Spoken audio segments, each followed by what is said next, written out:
विद्यार्थियों, the portrait of a lady, जिसकी summary Hindi में इसमें बताई गई है, एक कक्षा 11 का एक लेसन है।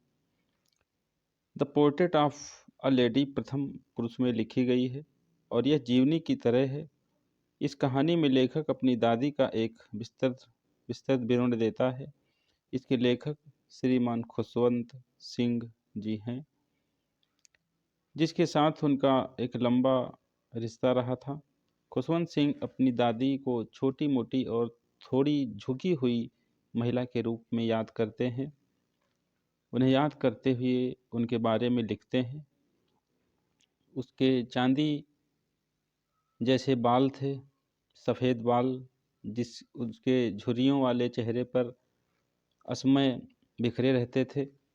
वह घर के चारों ओर सफ़ेद कपड़ों में एक हाथ को कमर पर लगाकर और दूसरे हाथ से माला जपते हुए घर में घूमा करती थी। अपनी दादी का इस तरह से वर्णन खुशवंत सिंह करते हैं। वो कहते हैं कि वह सुंदर नहीं थी, लेकिन वह अपने मन और कार्यों से बहुत सुंदर थी। वो बहुत खूबसूरत थी।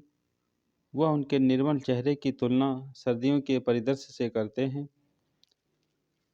गांव में अपने लंबे प्रवास के दौरान दादी खुशवंत सिंह को सुबह जल्दी जगाती थी। उसकी लकड़ी की स्लेट पर लिपाई करती, यानी स्लेट पहले चला करती थी। विद्यालय में पढ़ने वाले छात्र उसका प्रयोग करते थे, जिसको पाटी भी कहते थे, और उसको साफ करती थी। फिर उसका नाश्ता तैयार करती और फिर उसे स्कूल लेकर जाया करती थी। जब खुशवंत वर्णमाला का अध्ययन करते थे तो उनकी दादी स्कूल से जुड़े मंदिर में शास्त्रों की पढ़ाई किया करती थी। अपने घर वापस जाते समय उसने आवारा कुत्तों को बासी चपाती, बासी रोटी खिलाया करती थी। उनके रिश्ते में मोड़ तब आया जब वे शहर में रहने के लिए चले गए। अब लेखक एक मोटर बस में एक शहर के स्कूल में जाता था और अंग्रेजी पढ़ता था। गुरुत्वाकर्षण के नियम, आर्किमिडीज के सिद्धांत पढ़ता था और कई और चीज़ों का अध्ययन किया करता था, जिसे उसकी दादी बिल्कुल नहीं समझ सकती थी। ये पढ़ाई दादी की समझ में नहीं आती थी। दादी अब ना तो उसका साथ दे सकती थी और ना ही उनकी पढ़ाई में मदद कर सकती थी। वह इस बात से परेशान थी कि शहर के स्कूल में भगवान और शास्त्रों की शिक्षा नहीं दी जाती थी।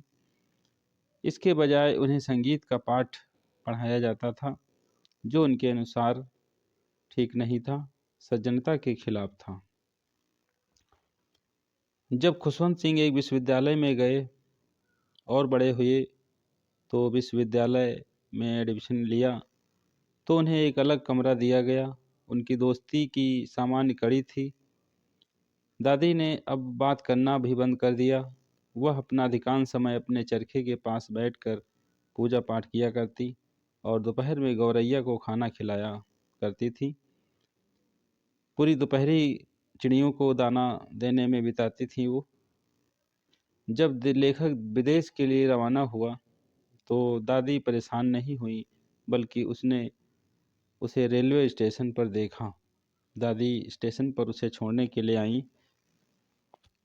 उसकी वृद्धावस्था को देखकर कथावाचक, जो कहानीकार हैं, खुशवंत सिंह ने सोचा कि यह उसके साथ उसकी आखिरी मुलाकात थी, दादी की आखिरी मुलाकात थी।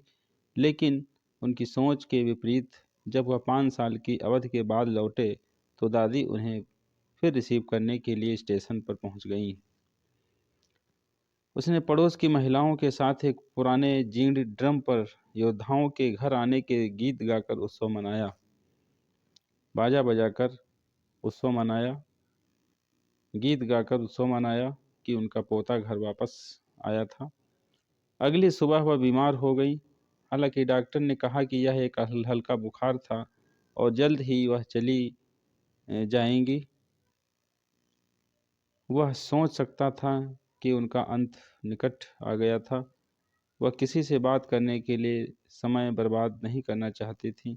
वह शांति से बिस्तर पर लेट गईं और प्रार्थना कर रही थीं कि जब तक उसके होंठ हिलना बंद न हो जाएं और माला उनकी बेजान उंगलियों से गिर न जाए, उसकी मृत्यु का शोक मनाने के लिए हजारों गौरैया उड़कर अंदर आ गईं और उसके शरीर के चारों ओर बिखरे हुए बैठ गईं। चिड़ियाँ अब नहीं चहक रही थीं और जब खुशवंत सिंह की माँ ने गौरैया को रोटी खिलाई तो उन्होंने रोटी की कोई सुध नहीं ली। मतलब गौरैया ने, सारी चिड़ियों ने रोटी नहीं खाई, क्योंकि चिड़ियाँ भी जान गई थीं कि दादी अब इस दुनिया में नहीं रही। दूसरा भाग है जिसकी हिंदी है। कहानी the portrait of the lady में एक दादी और उसके बेटे के पारिवारिक संबंधों के बंधन को दर्शाया गया है। पोता, जो कि लेखक है, खुशवंत सिंह हैं, अपने गांव के घर में अपनी दादी के साथ वो रहते थे। उनके माता पिता शहर में चले गए थे और फिलहाल वह अपनी विधवा दादी की संरक्षकता में हैं। वह एक पवित्र और सुंदर महिला हैं। हालांकि वह बूढ़ी और सुर्रीदार हो गई हैं। वह धीरे धीरे झुके हुए कंधों के साथ आगे बढ़ती हैं, लेकिन आध्यात्मिक और धार्मिक आकर्षण के एक निरंतर मोड़ में हैं। यह उसे शांतता की हवा देता है जो लेखक को सर्दियों के सूरज के नीचे बर्फ से ढकी चोटियों से प्रतीत होती हैं। लेखक एक मंदिर परिसर से जुड़े स्कूल में पढ़ता है, इसलिए दादी उसे अपने पास ले जाती और वहाँ स्कूल से सटे मंदिर में बैठकर वेदों का अध्ययन करती। शाम को वे दोनों घर लौटते और अपनी यात्रा के दौरान आवारा कुत्तों को खाना खिलाते थे। जीवन में बदलाव आया जब वे दोनों उस शहर में स्थानांतरित हो जाते हैं जहां लेखक के माता पिता रहते हैं, तो दैनिक दिनचर्या बाधित होती है। बड़े शहर में बसने पर दादी और पोते के जीवन में बहुत बदलाव होते हैं। भले ही वह एक ही कमरा साझा करते हैं, लेकिन वह धीरे धीरे अलग हो जाते हैं। लेखक को अंग्रेजी माध्यम के स्कूल में दाखिला दिया जाता है, जहां वह धर्म और अध्यात्म के स्थान पर विज्ञान और गणित सिखाई जाती है। वह संगीत में रुचि दिखाना शुरू कर देता है, जो कि दादी को बिल्कुल पसंद नहीं है। वह अपना समय आध्यात्मिक प्रयासों में लगाती हैं और अपने घर में घूमने वाली गौरैया के प्रति रुझान रखती हैं। यानी चिड़ियाँ जो उनके घर आया करती थीं, उनको दाना खिलाना, रोटी खिलाना उनका नित्य स्वभाव बन गया था। बढ़ती दूरी उनकी थी। पोता जब विश्वविद्यालय में जाता है और उसे गोपनीयता और स्वतंत्रता के लिए एक अलग कमरा दिया जाता है। इससे दोनों अलग हो जाते हैं क्योंकि लेखक ने उससे उच्च अध्ययन के लिए विदेश जाने का फैसला किया है। लेखक 5 साल के लिए विदेश जा रहा था, इसलिए उसे लगता है कि यह आखिरी बार उनकी दादी को देखने को मिलेगा। वह उसे रेलवे स्टेशन पर देखने के लिए जाती हैं और वह एक दूसरे को प्यार से विदा करते हैं। लेखक की वापसी होती है। जब लेखक 5 साल के बाद घर लौटता है तो वह अपनी दादी का स्वागत करने वाली पार्टी को देखकर सुखद आश्चर्यचकित होता है। घर पर वापस वह अपनी गौरैयों के साथ व्यस्त रहती हैं, लेकिन लौटने वाले पोते के लिए एक समारोह का आयोजन करती हैं। बड़ा उत्सव मनाती हैं जब वो उनका पोता वापस आता है। वह आसपास के अन्य महिलाओं के साथ उत्सव के गीत में भाग लेती हैं और अपने पोते की वापसी का आनंद लेती हैं। दादी की मौत उत्सव लंबे समय तक नहीं रहता, क्योंकि अगले दिन दादी बीमार हो जाती हैं। डॉक्टर इसे एक सामान्य ज्वर बताकर टाल देते हैं, लेकिन वह एक निधन के आसार को महसूस कर सकते हैं। वह अकेले रहने के लिए कहती हैं और भगवान की प्रार्थना और प्रशंसा के लिए खुद को समर्पित करती हैं। अचानक उनके ओंठ रुक जाते हैं क्योंकि उनकी आत्मा शरीर छोड़ देती है। अंतिम संस्कार की व्यवस्था की जाती है और तभी उनके शरीर के पास गौरैया आकर चुपचाप बैठ जाती है। ऐसा लगता है कि वह भी उनकी मौत का शोक मना रही हों। खुशवंत सिंह की जीवनी कुछ इस तरह से है। खुशवंत सिंह का जन्म पंजाब के हदली में हुआ था, जो कि वर्तमान में पाकिस्तान में है ये स्थान, जो अब सर शोभा सिंह के लिए पाकिस्तान का एक हिस्सा है।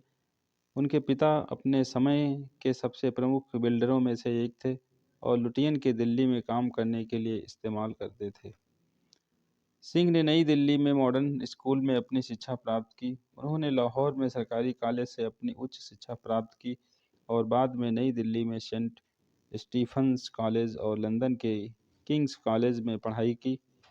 उनका करियर कुछ इस तरह से बताया गया है। एक पत्रकार के रूप में भी खुशवंत सिंह ने बहुत ख्याति अर्जित की है।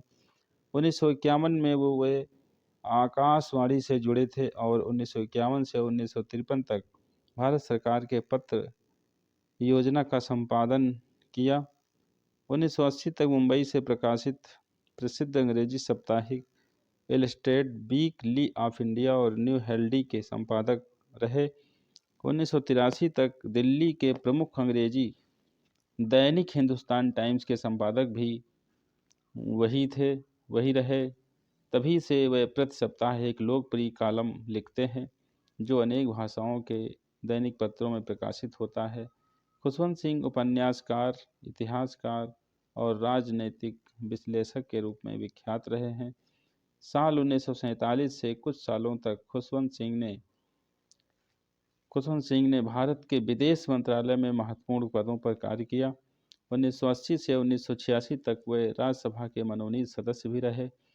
वर्तमान संदर्भों और प्राकृतिक वातावरण पर भी उनकी कई रचनाएं हैं। 2 खंडों में प्रकाशित सिखों का इतिहास उनकी प्रसिद्ध ऐतिहासिक कृति है। साहित्य के क्षेत्र में पिछले 70 वर्ष में खुशवंत सिंह का विविध आयामी योगदान अत्यंत महत्वपूर्ण है। खुशवंत सिंह ने कई अमूल्य रचनाएं अपने पाठकों को प्रदान की हैं। उनके अनेक उपन्यासों में प्रसिद्ध हैं हेल्दी train to Pakistan, Delhi train to Pakistan, the company of women. इसके अलावा उन्होंने लगभग 100 महत्वपूर्ण किताबें लिखी। अपने जीवन में सेक्स, मजहब और ऐसे ही विषयों पर की गई टिप्पणियों के कारण वे हमेशा आलोचना के केंद्र में बने रहे। उन्होंने इलस्ट्रेटेड वीकली जैसी पत्रिकाओं का संपादन भी किया है। उनका निधन। जाने माने पत्रकार और लेखक खुशवंत सिंह का 20 मार्च 2014 गुरुवार को उनका निधन हो गया। वह 99 वर्ष के थे और उनका जन्म पंजाब, जो कि अब पाकिस्तान में है, कुछ क्षेत्र पंजाब का, वहाँ उनका जन्म 1915 में हुआ था। वह लंबे समय से बीमार चल रहे थे। उनके पुत्र और पत्रकार राहुल सिंह के अनुसार उन्होंने सुजान सिंह पार्क स्थित अपने आवास पर अंतिम सांस ली। उन्हें सांस लेने में कुछ परेशानी थी। खुशवंत सिंह भारत के प्रसिद्ध पत्रकार, लेखक, उपन्यासकार और इतिहासकार थे। ऐसे थे खुशवंत सिंह। इनकी जीवनी भी इसमें बताई गई है और दादी के प्रति जो उनका लगाव था, जो उन्होंने दादी के बारे में लिखा है, वह भी इसमें बताया गया है।